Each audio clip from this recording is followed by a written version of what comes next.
Alfred Naro. Mr. Speaker, there was a time where the Labor Party, its strength was actually being able to talk, being able to plan and to initiate social policy that was in much need of the New Zealand community and New Zealand society as a whole.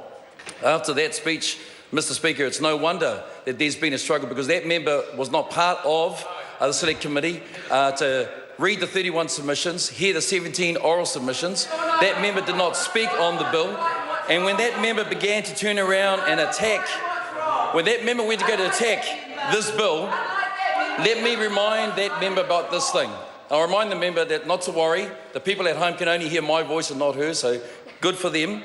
But the thing is this, Mr. Speaker, the thing is this, is that this member here should have been at the poverty debate that I was at, where Ms. Jacinda Ardern got up and spoke, and when she was challenged about the children in poverty during the 9 years of a Labor government, when she was challenged about the fact is the State of the Nation reports by the Salvation Army condemned and criticised the Labor government for not doing enough, when it criticised them for the so-called wealth that they had available to them, that they did not make a difference to the issues of poverty. And here was the response that Mrs. Moroney might want to listen to, that Ms. Ardern replied to those questions. This was her response.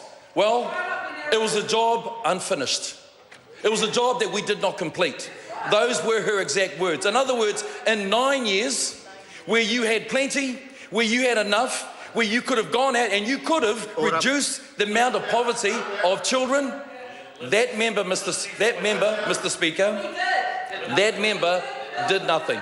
So, Mr. Speaker, it's with arrogance that that member stands up and uses the word shame.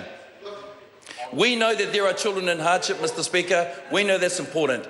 And those members over there, Mr. Speaker, if they stop, if they do their homework, if they look back into their own past, they'll realise that they also failed, Mr. Speaker, in addressing this issue. But, Mr. Speaker, I want to talk about what this government is doing to address the issue of children in hardship.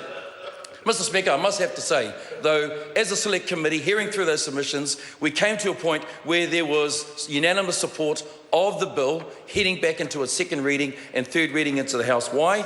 Yes, we know the fact is that for some it didn't go quite the way. However, the intention was right. The direction that this government was moving to increase the base benefit rate that hadn't been increased since 1972, Mr. Speaker, was in the right direction. So we got the support that we believe is important to this bill. Mr. Speaker, this is part of the government's budget package in 2015, addressing the issues of children in hardship of $790 million over 4 years. It's a significant investment. It's an investment that we want to get to a point where we can't say that it's a job unfinished. But we also know that, Mr. Speaker, poverty is a difficult issue, and it's a challenging issue for all governments right throughout the world as well. Mr. Speaker, I want to return to the regulatory impact statement. The member may not have read, in fact, I don't think that previous member, that previous speaker, had read the regulatory impact statement. It talks about the meaning of poverty, the definition of poverty, but it also talks, because that member also too talked about 305,000 kids in poverty. Well, if that member bothered to read the regulatory impact statement, Mr. Speaker, here's what it says. Here's what it says, but that member doesn't, right? It says this. So what do we know about child poverty and material hardship? How many children in hardship are in poverty or in hardship?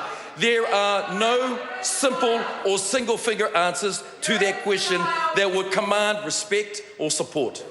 That's right, Mr. Speaker. This is from the regulatory impact statement that clearly defines it. Why? Because you can bandy around 305,000 as a figure that you can try and leverage support out there in the community. But the question you have to ask is this: how many are really in that continuum of poverty and hardship do we really need to address?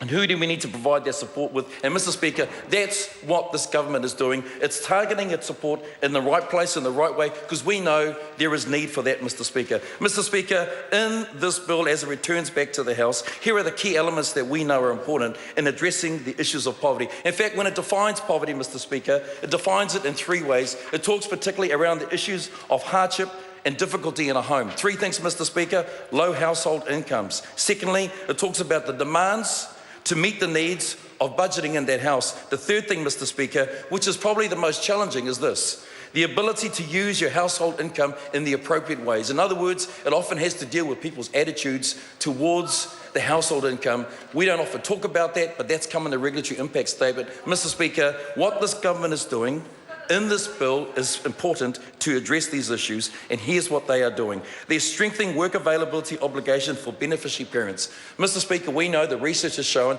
that those who stayed longer on benefits will often, Mr. Speaker, go into a point where actually it becomes more difficult for them to provide a better future and better incomes for their children. Mr. Speaker, we think that's important. Lowering the age of the youngest dependent child at which part-time work search obligations are work-tested for beneficiaries will begin from 5 years to 3 years, Mr. Speaker. Changing the target hours of part-time work from 15 to 20 hours. Mr. Speaker, we know that the intention of this is important.